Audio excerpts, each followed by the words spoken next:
The best gift would be if you disappeared from our family. My name is Stuart. I'm 57 and I run a small plumbing supply business in Charlotte, North Carolina. Kevin said those words to me the day before my daughter's wedding. Not during an argument. Not in the heat of anger. Just cold matter of fact, like he was ordering coffee. I stood in the hotel lobby where the rehearsal dinner had just ended. My daughter Sophia was upstairs, probably calling her bridesmaids about last-minute details.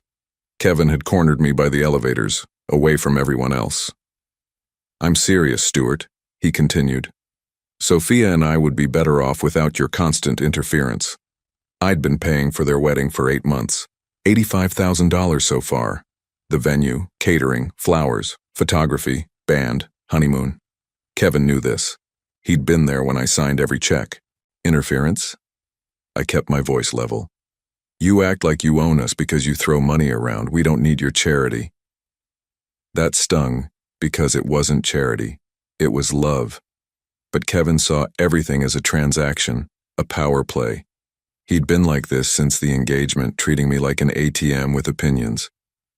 "Maybe you're right," I said. Something in my tone made him pause. He'd expected me to argue, to defend myself, to promise I'd back off. Instead, I pulled out my phone. "What are you doing?" "Granting your wish." I scrolled through my contacts. "You want me gone?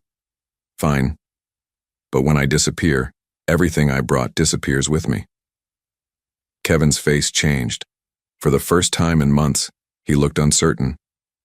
"What do you mean?" I hit the first number. The wedding coordinator picked up on the second ring. "Jennifer, this is Stuart Patterson. I need to cancel all services for tomorrow's wedding. Yes, all of them. Effective immediately." Kevin grabbed my arm. "Wait, what are you doing?" I shrugged him off and kept dialing. The caterer was next. Then the florist. Kevin stood there, mouth open, as I systematically destroyed 8 months of planning in 10 minutes. "You said you'd be better off without me," I reminded him. "Let's find out." The elevator doors opened. I stepped inside and turned to face him. He looked pale, finally understanding what he'd just lost. Not just me. Everything. "The honeymoon's paid through Sunday," I said as the doors closed. "After that, you're on your own." I went back to my room and started packing. By morning, I'd be gone, just like Kevin wanted. I'd been planning this wedding since Sophia got engaged 14 months ago. My late wife Caroline would have loved seeing our daughter in white, walking down the aisle of St. Peter's Cathedral. Caroline died 3 years ago, cancer, and I'd thrown myself into work afterward. The business kept me busy, but Sophia kept me human. When she brought Kevin home 2 years ago, I tried to like him. He was polite enough at first, worked in marketing for some tech company, dressed well, said the right things. But there were small moments that bothered me. The way he ordered for Sophia at restaurants without asking what she wanted. How he'd check his phone during conversations. The casual dismissiveness when she'd mention her childhood memories or stories about her mother. I figured every father thinks no man is good enough for his daughter. The warning signs got clearer after the engagement. Kevin started treating family dinners like board meetings, always steering conversations toward his work achievements or future plans.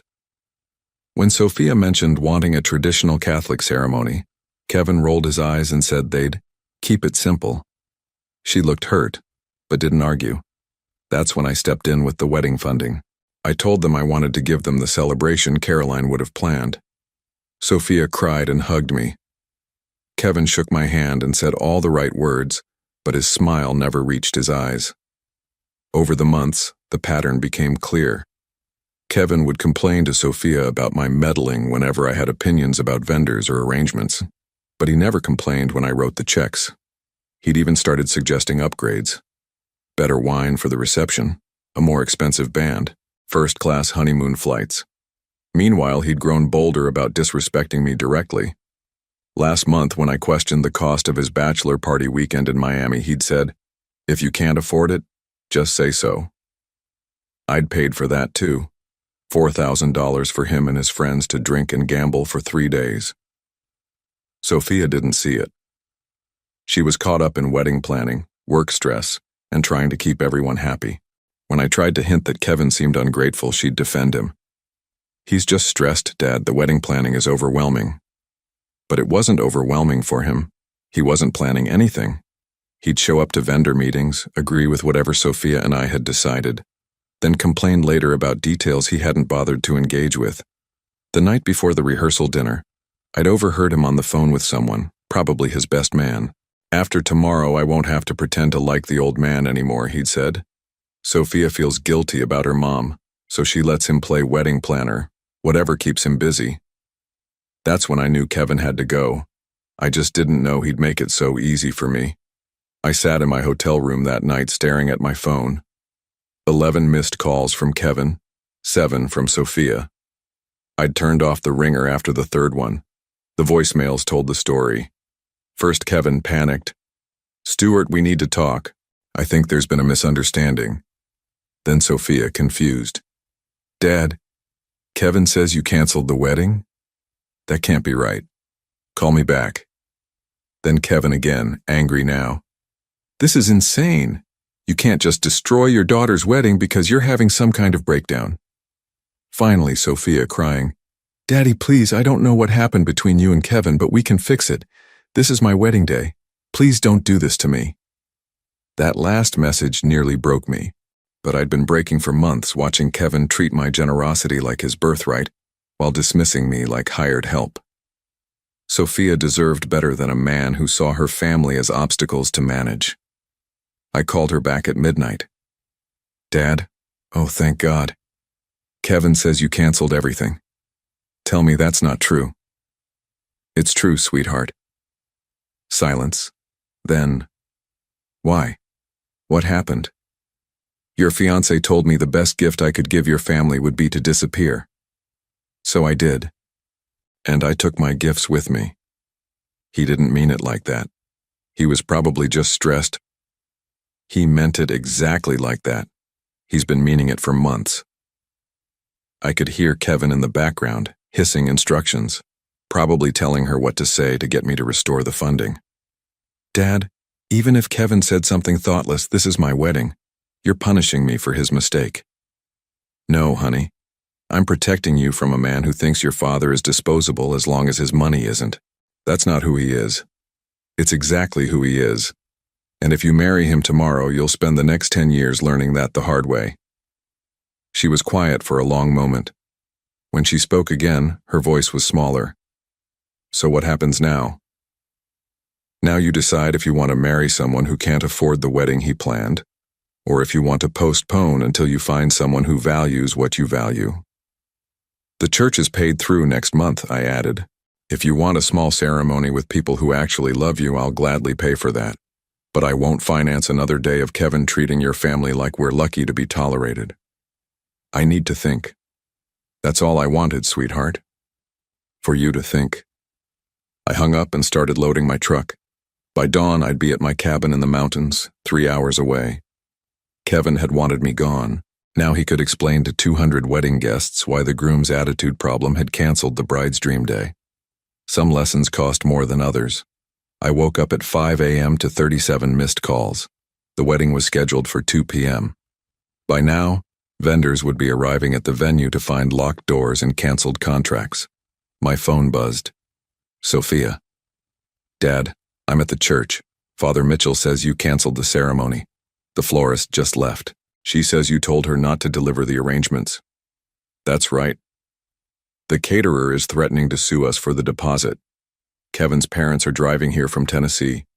My bridesmaids are in their hotel rooms crying." I felt sick, but I'd committed to this path. What does Kevin have to say?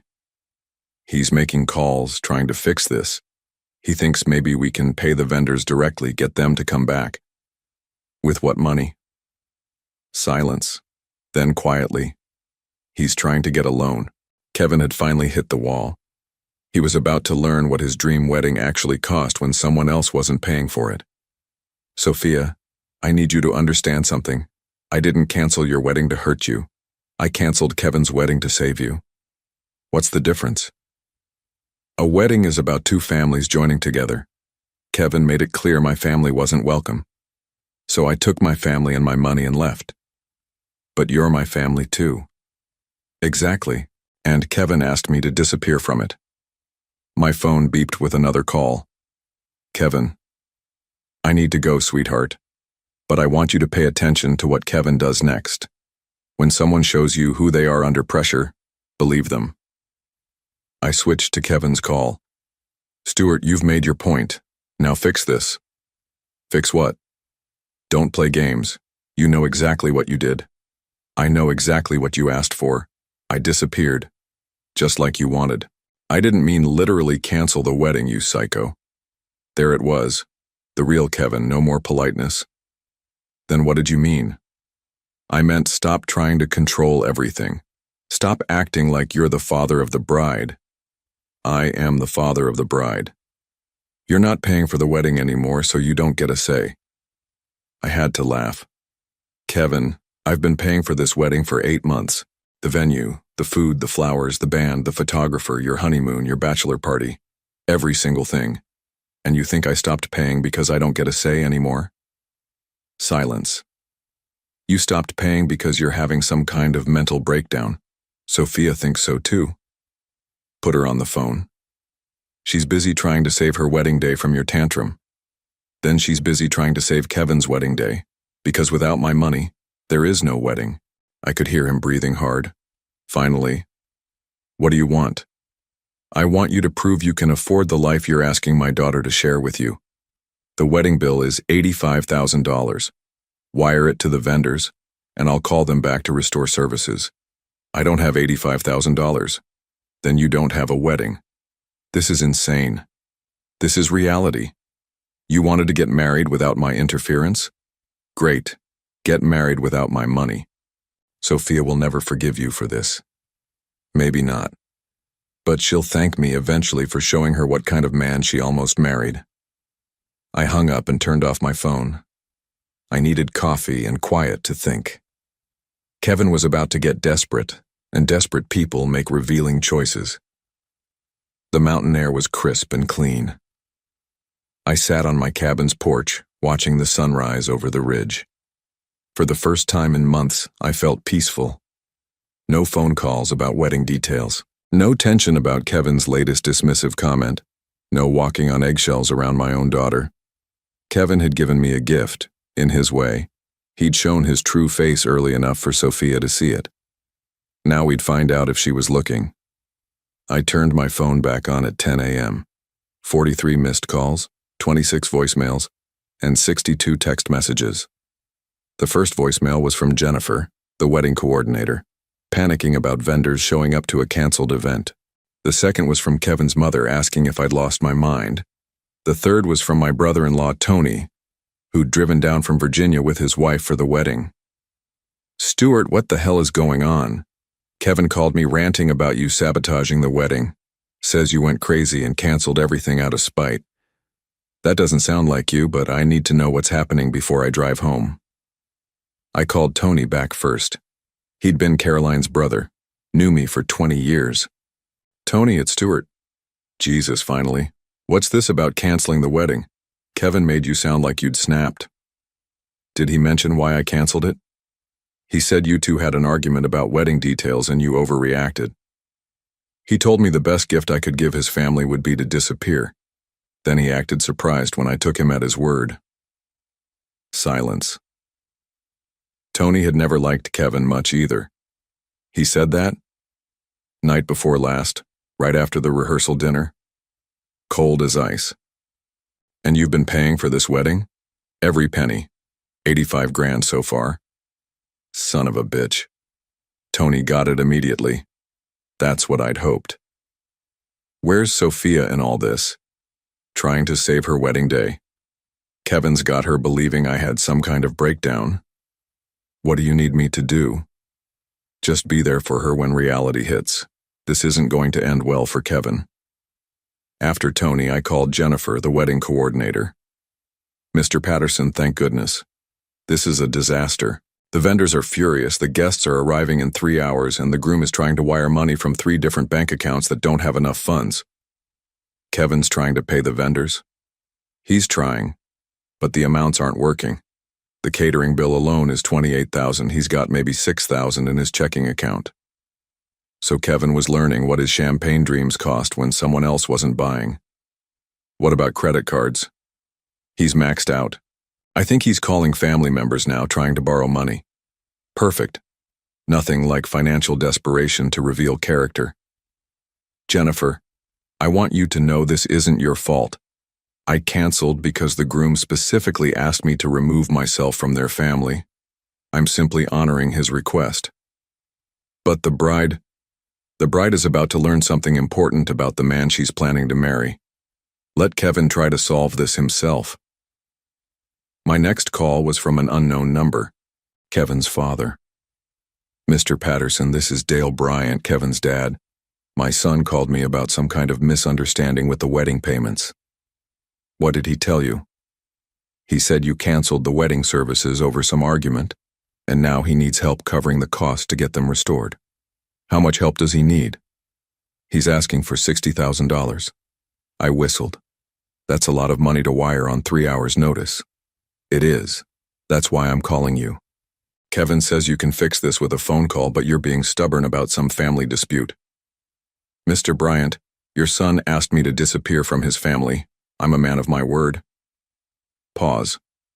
He asked you to what? Disappear. Said it would be the best gift I could give them. Longer pause. And you'd been paying for the wedding? Every expense. Your son knew that when he made his request. Jesus Christ. Indeed. So now he's learning what it cost to get married without the father-in-law he wanted gone. Dale Bryant hung up without another word. By noon, the situation had escalated beautifully. Kevin's attempts to fund the wedding had failed spectacularly. His credit was maxed. His parents couldn't wire $60,000 on short notice, and his friends from the bachelor party had mysteriously become unreachable. Sophia called at 12:30 p.m., 2.5 hours before the ceremony. Dad, I need you to tell me the truth about something. Always. Kevin says you canceled the wedding because you wanted control over our marriage. Is that true? No, sweetheart. I canceled the wedding because Kevin told me to disappear from your family. He says he never said that. Of course he did. Sophia, I recorded our conversation. Silence. I hadn't actually recorded it, but Kevin's denial told me everything I needed to know about his character. You recorded him? I've learned to protect myself when dealing with people who rewrite history to suit their needs. Can I hear it? This was the moment. Kevin had forced me to choose between my daughter's immediate happiness and her long-term well-being. I'd chosen her future. Meet me at Murphy's Diner on Independence Boulevard in 30 minutes. Come alone. The wedding's in 2 hours. Sweetheart, there is no wedding. Kevin can't afford it, and I won't fund it. But I need you to understand why. Murphy's Diner was halfway between Charlotte and my cabin. I got there first and took a corner booth where we could talk privately. Sophia arrived 20 minutes later, still in her robe, hair in curlers. She looked exhausted. Dad, I need you to fix this. I can't fix this, honey. Kevin broke it. By saying something thoughtless when he was stressed. By showing me exactly how he sees our family, as obstacles to manage until he gets what he wants. I pulled out my phone and opened the Notes app. I'd been tracking Kevin's behavior for months without realizing it. Look at this. I showed her my records, every payment I'd made, every time Kevin had complained about my involvement, every dismissive comment, every demand for upgrades he couldn't afford. This is what $85,000 of gratitude looks like, Sophia. Your fiancé took my money for 8 months while resenting my existence. She scrolled through the notes, her face growing paler. I didn't know you'd been keeping track. I wasn't keeping track. I was trying to understand why the man my daughter loved seemed to hate her father. He doesn't hate you. Then why did he ask me to disappear? She didn't answer. She was still reading my notes. The bachelor party was $4,000, she said finally, plus flights and hotels. Kevin told his friends I was paying, then acted like I was being controlling when I questioned the cost. He told me you offered to pay for it. I offered to pay for a reasonable celebration. Kevin upgraded it to a luxury weekend and presented me with the bill. Sophia put down my phone and looked at me with Caroline's eyes. What do you want me to do? I want you to postpone the wedding until you're sure you're marrying someone who respects your family. All those people are here. They traveled from all over the country. They'll understand when they learn why. What if Kevin apologizes? Sophia, he's been lying to you for the past 12 hours about what he said to me. Does that sound like someone who's sorry? She started crying, not the gentle tears of a bride overwhelmed by emotion, but the harsh sobs of a woman realizing she'd made a terrible mistake. At 2 p.m., St. Peter's Cathedral should have been filled with 200 guests watching my daughter marry the wrong man. Instead, it was chaos. I drove by on my way out of town. Cars were pulling away from the parking lot. Wedding guests in their best clothes stood in confused clusters on the sidewalk, checking their phones, calling each other. Kevin stood at the church entrance in his tuxedo, gesturing frantically at anyone who would listen. His parents flanked him, looking mortified. His groomsmen had scattered. I parked across the street and watched the final act. Father Mitchell emerged from the church, still in his ceremonial robes, and spoke briefly with Kevin. Kevin's shoulders sagged. Without the payments, there would be no ceremony. The church doors closed. That's when Kevin spotted my truck. He ran across the street, wedding shoes slipping on the asphalt. "You son of a bitch!" He pounded on my window. "You destroyed my wedding." I rolled it down halfway. "Your wedding? I thought you could afford your own wedding, Kevin. Isn't that what you told your groomsmen?" His face went white. Someone had talked. I never said that. Brandon did. Called me this morning, asking why I'd really canceled. Seems you told your bachelor party that after the wedding you'd never have to pretend to like me again. Kevin's mouth opened and closed like a fish. "You also told them Sophia felt guilty about her mother's death, so she let me play wedding planner to keep me busy. Your words." "That's not... I didn't mean..." "You meant every word. The only thing you didn't mean was getting caught." Wedding guests were gathering, watching this public meltdown. Kevin's humiliation was complete. "Where's Sophia?" "Somewhere safe, thinking about what kind of man asks his future father-in-law to disappear while spending his money." I started my engine. Kevin grabbed the door handle. "This isn't over." "Yes, it is. Sophia called off the engagement an hour ago." His face crumpled. "What?" "Turns out she didn't want to marry someone who lies to her about her family." I drove away, leaving Kevin standing in the street in his wedding tuxedo, surrounded by confused guests and canceled dreams. 6 months later, I got a letter from Sophia. She was living in Charleston, working for an art gallery, dating a teacher named Michael who'd known her in college. She'd enclosed a photo of them at a coffee shop, both laughing at something off camera. "Dad," the letter read, "I owe you an apology and a thank you. The apology for not seeing what you saw. The thank you for loving me enough to lose me temporarily, to save me permanently." She was coming home for Christmas. Michael wanted to meet me. I told him the story of my wedding day. He said any man who'd ask you to disappear doesn't deserve to join our family. I think you'll like him. The letter included newspaper clipping from Charlotte. Kevin had been arrested for check fraud, trying to pay for a new apartment with a rubber check. His marketing job was gone. His parents had cut off contact after learning about his treatment of me. Apparently, he told several people you'd had a mental breakdown and canceled the wedding out of spite, Sophia wrote. When the truth came out, he lost most of his friends too. I folded the letter and put it in my desk drawer, next to Caroline's engagement ring. Someday, when Sophia found the right man, she'd wear it again. That afternoon, I got a call from a young plumber named James who wanted to buy my business. He had 3 kids, knew the trade, and treated his customers like family. We met for coffee, and I liked him immediately. Maybe it was time for new beginnings all around.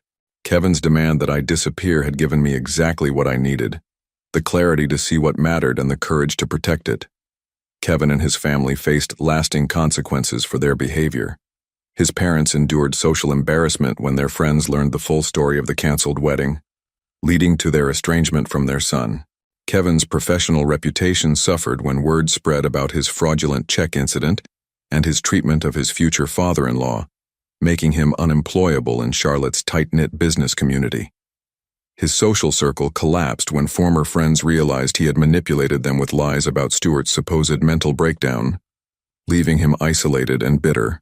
The wedding deposits he couldn't recover left him in debt, while his attempts to rebuild his life in other cities were hampered by background checks that revealed his fraud arrest. Sometimes the best gift someone can give you is showing you exactly who they are before it's too late to walk away.